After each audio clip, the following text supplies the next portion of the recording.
तुळजापूर तालुक्यातील काठी येथे नव्यानेच बांधलेल्या प्राथमिक आरोग्य केंद्राकडे जाणाऱ्या रस्त्याची प्रचंड दुरावस्था झाली आहे। रुग्णांसह प्राथमिक आरोग्य केंद्रातील कर्मचाऱ्यांना चिखलातून वाट शोधावी लागते। काठीसह परिसरातील जवळपास 11 गावातील रुग्णांसाठी नव्यानेच लाखो रुपये खर्चून बांधलेल्या प्राथमिक आरोग्य केंद्राकडे वैद्यरानगर झोपडपट्टीकडे जाणाऱ्या रस्त्यावर खड्ड्याचं साम्राज्य असून रुग्णांना खड्डे चुकवत दवाखान्यापर्यंत मार्गक्रम करावा लागतोय।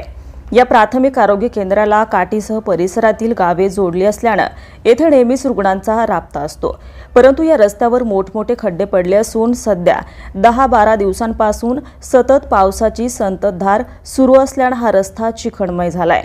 यातून मार्गक्रम करताना वाहनधारकांना आणि पादचाऱ्यांना मोठी कसरत करावी लागते। चिखलामुळे हा रस्ता निसरडा झाला असल्याने अनेक जण पडत आहेत। तसंच या रस्त्यावर मोठमोठे अपघात होण्याची शक्यता नाकारता येत नाही। या रस्त्याची तातडीने दुरुस्ती करून रुग्णांना जीवघेणा प्रवास थांबवावा अशी मागणी ग्रामस्थांमधून केली जाते।